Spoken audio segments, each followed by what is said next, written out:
que el próximo lunes se celebra en todo el mundo el Día Internacional de los Inquilinos. Es una medida, un festejo, ¿no? Digamos, un festejo, una conmemoración con la finalidad de divulgar y promover los derechos de los inquilinos mediante vivienda digna con un alquiler justo y accesible. Qué hermoso suena cuando uno lo escucha y dice, mirá qué bueno, qué lindo sería, ¿no?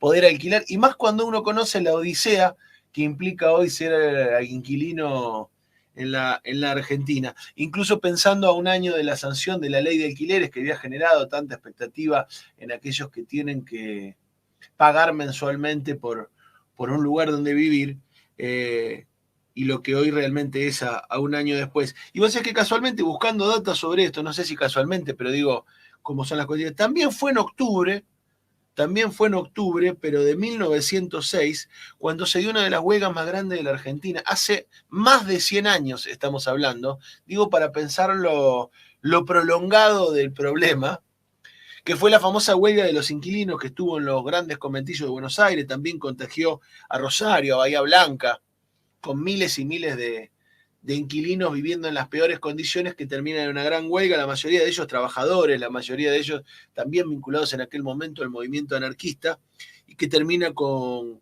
una represión y la muerte del militante anarquista Miguel Pepe, bajo las órdenes del tristemente célebre policía Ramón Falcón, aquel de la Patagonia Rebelde, que unos años después termina matando el militante anarquista Simón Radowisky. Pero también fue en octubre. Se ve que es un mes complejo para los que no tienen vivienda. Nosotros, para traerlo a la actualidad y para pensarlo más en concreto hoy, qué significa este Día del Inquilino, qué significa ser inquilino, tenemos, y no queremos hacer esperar más, del otro lado a Ariel Doracio, que es coordinador del Consejo Asesor de Vivienda en la Oficina del Consumidor en Rosario, militante también de la Concejalía Popular. Hoy compartimos con él también el espacio de soberanía popular junto a Carlos Delfrade, y le agradecemos mucho por estar ahí del otro lado para poder pensar juntos esto. ¿Cómo estás, Ariel? Germán Mangione te saluda. Buen día, Germán, un placer hablar con vos. ¿Cómo estás? Muy bien, muy bien. Tratando de pensar esto de qué es ser inquilino, ¿no? Un problema que, como decíamos, tiene años en la Argentina, y digo un problema porque no debería serlo, porque no debería ser un problema tener que alquilar para vivir, pero hoy lo es. Sí, vos hacías mención a la conocida como la huelga de las escobas, aquella huelga Exacto. que lideraron a principios del siglo pasado, incluso el movimiento de mujeres, que eran quienes llevaban adelante los hogares en aquellos conventillos, y como vos bien decías, Rosario, La Plata, Buenos Aires, Bahía Blanca, ciudades que se vieron afectadas porque el valor de la renta crecía, generando una presión cada vez más importante en la economía de los laburantes, a los que no les sobraba nada, pero que cada vez comprometían un porcentaje mayor de los ingresos al pago del alquiler. Salvando las distancias, hoy nos pasa algo similar, algo parecido. La presión de la especulación inmobiliaria en las grandes ciudades, a pesar de haber construido y muchísimo, de haber sumado una gran cantidad de metros cuadrados. Rosario sumó 100.000 inmuebles nuevos en los últimos 40 años, y el déficit habitacional, lejos de resolverse, se incrementó, llegando hoy casi a un déficit que supera las 70.000 viviendas en nuestra ciudad, y que golpea claramente a los sectores populares y a los sectores medios, a los asalariados, que no pueden llegar al sueño de la casa propia, algo que también estuvo muy arraigado en la cultura argentina y que hoy lo ha roto directamente la ley del mercado especulativo, generando que los valores de compraventa de un inmueble superen en más de 300 veces el salario promedio, claro, en nuestro país. Entonces, cuando nosotros vemos que esta brecha crece, cada vez se despega más, ¿qué pasa? Las familias optan por salir a alquilar. Muchas veces no es una elección tomada inicialmente el salir en búsqueda de un inmueble para alquilar. Es lo que queda porque no se accede a la vivienda. Otros lo eligen y está muy bien que así sea.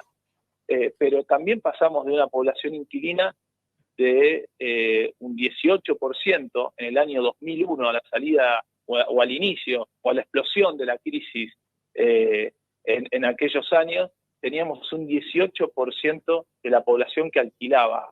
Hoy Rosario tiene un 33%.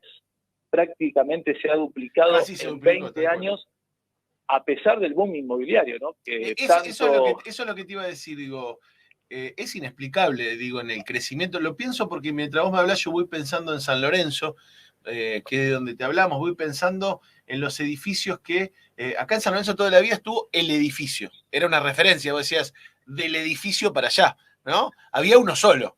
Y hoy San Lorenzo es una ciudad con decenas de edificios.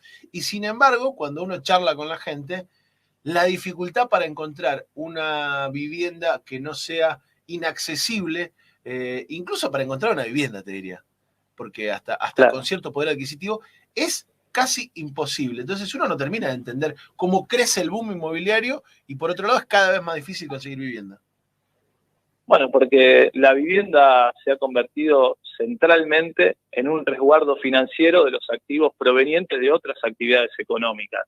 El boom de la soja está también volcado al ladrillo directamente, porque desde la instauración de la última dictadura militar en la República Argentina, la vivienda se ha dolarizado. Entonces, vos nunca hablás en nuestro país de que la vivienda sale 20 millones de pesos. Vos decís, claro, no, sale $100.000. Claro. Y esa es la referencia que buscan quienes tienen, obviamente, un sobrante, una renta de su actividad, a veces vinculada a la soja, a veces también vinculada al narcotráfico, dineros en negros que se vuelcan a la especulación inmobiliaria y que generan de que haya una gran cantidad de vivienda ociosa en nuestras ciudades y además que incrementan que generan que el valor se incremente en relación a lo que sale, reitero, para el valor del metro cuadrado construido, pero también el valor de renta de esos inmuebles, porque ¿cuál es el discurso del mercado inmobiliario hoy? Están en la rentabilidad más baja de los últimos 50 años y con ese verso lo que hacen es exprimirle el bolsillo al laburante que no tiene otra opción que sale a alquilar y que hoy compromete más del 50% del salario promedio al pago del alquiler. Queda muy poco margen de vida, porque después hay que pagar expensas, después hay que pagar los servicios, y después hay que alimentarse, hay que comer, hay que vestirse, hay que mandar a las niñas y a los niños al colegio. Para simplemente sobrevivir, digo, ¿no? Cuando uno lo piensa en torno a las necesidades. Pero la verdad que pensar que la mitad del sueldo se destina a conseguir una vivienda es realmente imposible, ¿no? Y te tiro otro dato, el INDEC marca los índices de pobreza, o sea que vos necesitas ganar por lo menos 62, 63 mil pesos para no caer en la pobreza, pero en esa canasta calculada para medir la pobreza no está calculado el alquiler. Entonces, si sos inquilino, necesitas por lo menos 90.000 o 93 mil pesos para no caer en la pobreza. Digo, fíjate vos lo que muchas veces los datos fríos dejan por fuera el 30% de la población argentina, digo el 30%, somos 9 millones de personas en la Argentina que alquilan. Buenos Aires tiene cifras que están cercanas al 40% de la población que alquila, algo que se ha duplicado muchísimo y que lo que también se ha duplicado en los últimos 50 años es el porcentaje del salario destinado al alquiler. Previo a la instauración de la última dictadura era el 24% del salario promedio destinado al pago del alquiler de una vivienda. Hoy, con todo esto que estamos diciendo, con todo lo que se construyó, se duplicó y obviamente esto, si continúa así, si no hay una intervención del Estado, si el Estado no se transforma en un dinamizador social para garantizar un derecho constitucional, que es el de acceder al hábitat digno, esta situación lamentablemente tiene un final cada vez peor, porque lo hemos evidenciado en los últimos años, porque como vos bien decís, antes las ciudades, incluso como San Lorenzo, que tenían un edificio, han crecido y mucho, pero se han desarrollado, no han urbanizado, no han pensado de qué lógica esa renta que percibe aquel que construye, ese resguardo financiero que percibe aquel que construye, ese daño que le hace al resto de la población, va en tributo de mejores condiciones de vida. Por el contrario, padecemos, producto del crecimiento de la construcción, problemas en los servicios porque se corta mucho más seguido la luz, porque las obras que hay que hacer las terminamos pagando entre todos, porque el servicio de agua cada vez es más deficiente, porque el servicio de gas tampoco alcanza y hay que generar fideicomisos que volvemos a pagar los ciudadanos de a pie, los que no nos llevamos el dinero. Perdón que te interrumpa, es interesante lo que vos planteás, esto de lo pagamos entre todos, porque también ahí está la lógica de por qué tiene que ser el Estado el que intervenga en organizar eso. Uno ve un poquito lo que está pasando ahora, por ejemplo, en Alemania, y que algunos ven con espanto desde acá. Y efectivamente, digo, lo que está pasando en Alemania, por si alguno no lo vio en las noticias, tiene que ver con un Estado que dice, bueno, está tan caro alquilar que me meto, compro una parte de los departamentos y hizo un referéndum que la gente votó positivamente para expropiar otra parte, 250.000 viviendas va a expropiar si avanza este proyecto el Estado alemán en Berlín. Digo, el rol que tiene que tener el Estado de que no quede todo en manos del mercado, ¿no? Así es un mercado altamente concentrado, el de Berlín, donde hay empresas que concentran más de 3.000 propiedades, y son a esas empresas a las que el Estado les va a expropiar las viviendas. Digo, porque después nos vienen a cuestionar de que estas son medidas que atentan contra el mercado, que son medidas comunistas. No, en realidad hay gente que tiene 3.000 o más inmuebles que los están percibiendo una renta, y el 80% de la población en Berlín alquila. Obviamente, claro, con otro nivel de organización. Hay un sindicato que tiene o que nuclea a más de 400.000 inquilinos, tiene asociados a más de 400.000 inquilinos. Eso pasa en Berlín, y donde durante mucho tiempo el Estado lo que hizo fue administrar esas viviendas, después las fue cediendo en manos del mercado inmobiliario y el mercado generó este desmadre. Claro. Obviamente Berlín tiene congelados los alquileres, se planteó hace 2 años un congelamiento al cual le quedan 3 años más por delante. Ya compró el Estado 14.500 unidades habitacionales y unos 2.000 locales comerciales para volver a administrarlo. Lo que nosotros venimos pidiendo, que es vivienda pública en alquiler.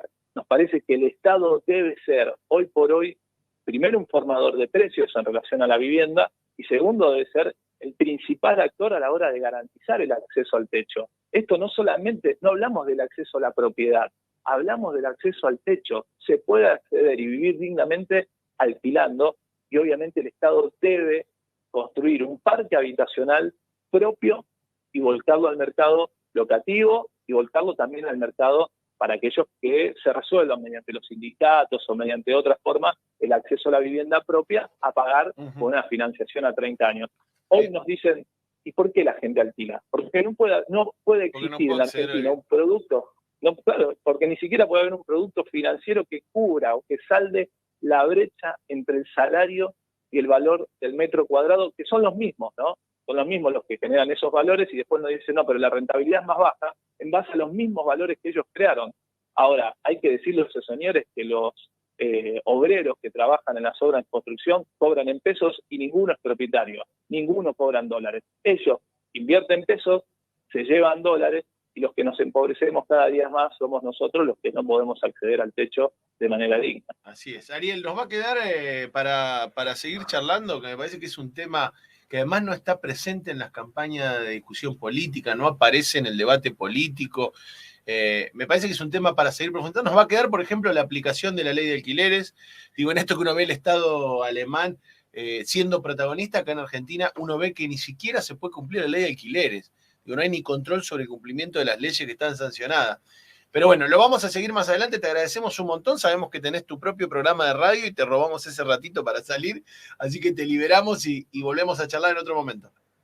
Por favor, es un placer, déjame decirte que el lunes, aquí en Rosario, a las 10:30, vamos a estar con Mercedes Meyer, candidata a senadora por el espacio Soberanía Popular, presentando un proyecto de ley provincial de alquileres junto con Carlitos del Frade, y vamos a presentar 3 iniciativas más que van a formar parte de la discusión que quiere dar Carlos del Frade en relación al acceso al hábitat, que tienen que ver justamente con lo que se trató en Alemania y la posibilidad de generar un registro de vivienda ociosa y un impuesto a la vivienda ociosa en la República Argentina. Espectacular. Ariel, te agradezco mucho. Abrazo grande. Chau, chau. Charlamos con Ariel Doracio, que viene trabajando hace muchísimo tiempo el tema de la vivienda, es coordinador del Consejo Asesor de Vivienda de la Oficina del consumidor, y este lunes van a presentar junto a Carlitos del Frade y Mercedes Meyer. Carlitos del Frade, que ya podríamos ir llamándolo para su columna, porque ¿sabés qué? En un ratito sale en el programa de Ariel, es como una mezcla así que estamos yendo y viniendo. Nosotros nos vamos camino al Día del Inquilino con un poquito de música. Esto es Radagast haciendo el rock del inquilino mientras enganchamos para charlar. No, ese no, el otro. Fíjate que hay dos del inquilino. Hay uno, ese que, mirá cómo será, ese que pusiste ahí, pon un pedacito, a ver, ponelo nuevo. Ese que pusiste ahí, eso es un tango de Los Inquilinos, que es del año 1950. Y lo teníamos ahí guardado porque para pensar esto, mirá cuánto hace que hasta la música se viene ocupando hace 50 años de lo que es sufrirse el inquilino. Pero más acá en el tiempo, también hacía un muy buen tema Rada sobre lo que es ser inquilino. Mientras tanto, vamos a comunicarnos con Carlos del Frade y ya seguimos acá en Cuando el Río Suena.